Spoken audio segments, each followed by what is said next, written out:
So I've talked with some people lately that have shared that they are struggling because people that they're close to, even family members, are not sharing the same value system as them.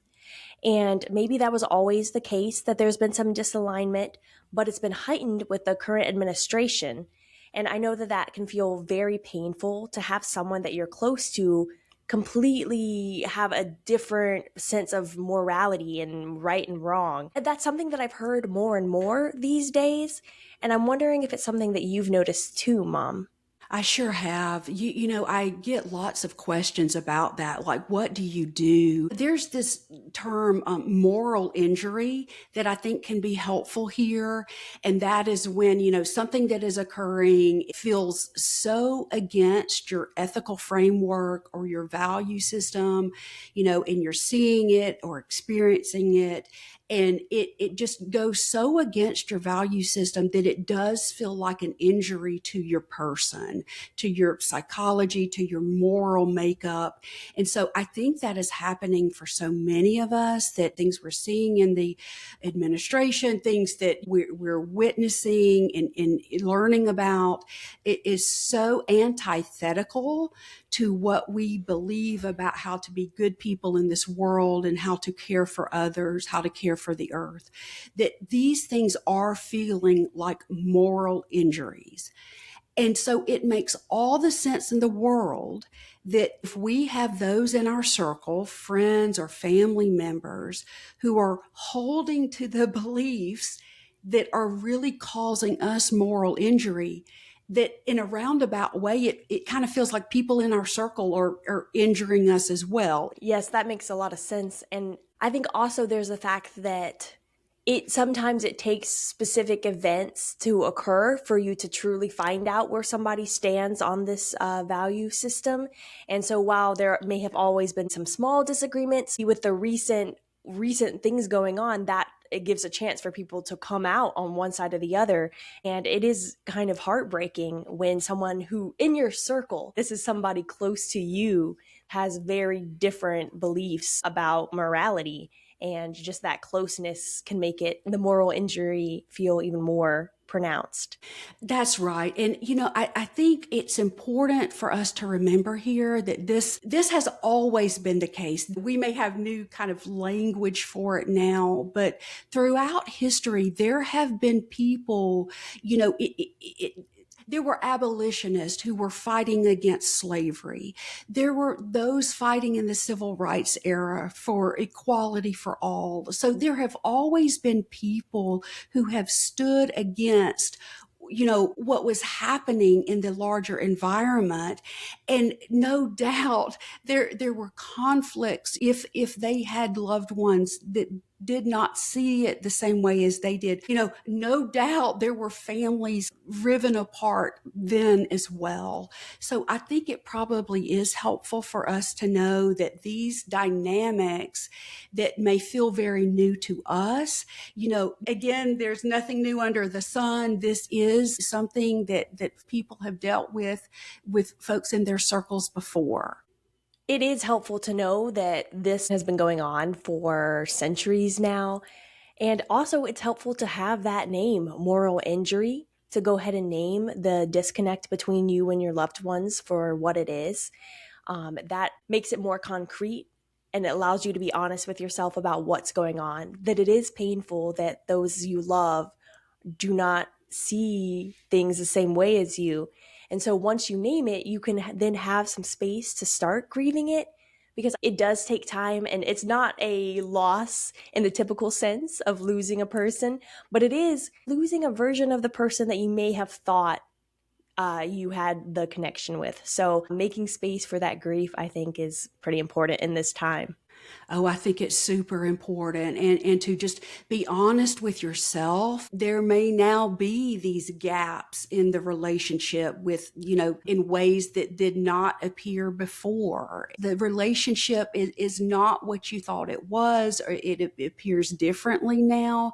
And so there is immense grief in that. And I think giving ourselves the space, to mourn the loss of what we hoped that relationship would be, it is so important, because then we can more clearly figure out how we want to proceed or not proceed in the relationship. There are all kind of ways to be in relationship with people. And so if we have given us ourselves that space and that clarity, we can then choose, how do we want to move forward? I like that you said that there are many options and ways to relate to people. And I think once you've experienced this moral injury, your relationship with this person may not look exactly the same. And I think it's a good idea to be open to seeing what might need to shift in the relationship and maybe putting up some boundaries that you might not have had before. But through this all, I think it's important to prioritize caring for yourself, as you are the one who has been morally injured. You are the one with the injury. So rather than trying to appease the other person or try to make sure that they're okay in all of this, it's probably more important to take care of yourself and do what feels right to you. That might mean taking some space to yourself where contact is pretty limited with that person for a while, but prioritizing what feels good to you as you heal and process the injury. I think that is right. The thing about it is however you choose to relate to someone today does not have to be that way forever. So I think for a lot of people Mm-hmm. who are feeling this gap in the connection with their close ones and their loved ones and friends, it feels like even more immense grief that is going, maybe this is a forever gap. And maybe it is. I mean, I think I've heard from people who've said, I will never be able to look at that person the same way again now, kind of knowing, Wow. you know, the kind of characters they support and so forth. So, so that may very well be, but to just know that what is important is prioritizing care for yourself, and that this is what feels right today, and how to go about, caring for yourself. This is where the relationship works or doesn't work for you today. It may look like something different later, next year, or whenever. This is the way I want to conduct myself in relation to this person now. That definitely relieves some of that pressure of trying to have it all figured out right now, how you're going to handle this tricky relationship. While you come to terms with how you want that relationship to look, I think it's also important to realize that there are people who are in line with how you see things and what you value in this world. Those people do exist too. And so if you can surround yourself in communities, maybe groups, clubs, where you are not the odd one out, where you feel supported in those views, I think that can refuel you a bit more.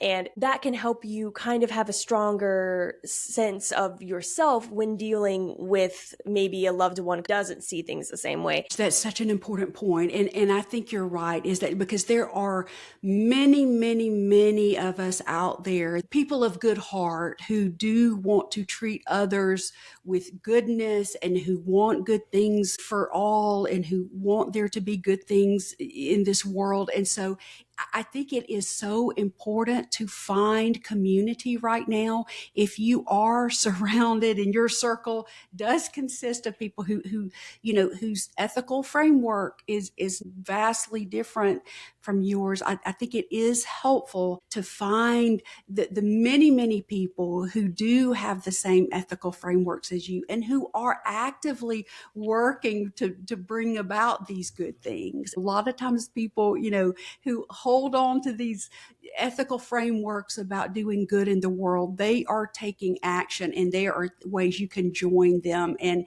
it really can help. Some relationships in your life may be breaking apart or having gaps in them, but new relationships can form in very special ways. So I think it does open up all kind of new possibilities when you're seeking out community. Exactly. It's having a different perspective, more of a bird's eye view rather than just being so up close and surrounded by people who are differing from you, to then be able to realize that you are not alone in your values. And in fact, there is a community of people who are actually taking actions towards that, making the world a better place. Thank you, everybody, for being here for this special conversation. Let us know how you're doing and how you're finding community, or maybe not during this time. Please let us know in the comments. My name is Michelle. That is my mom, Ashley. We are Connection from here. Please like and subscribe, and we will connect again soon.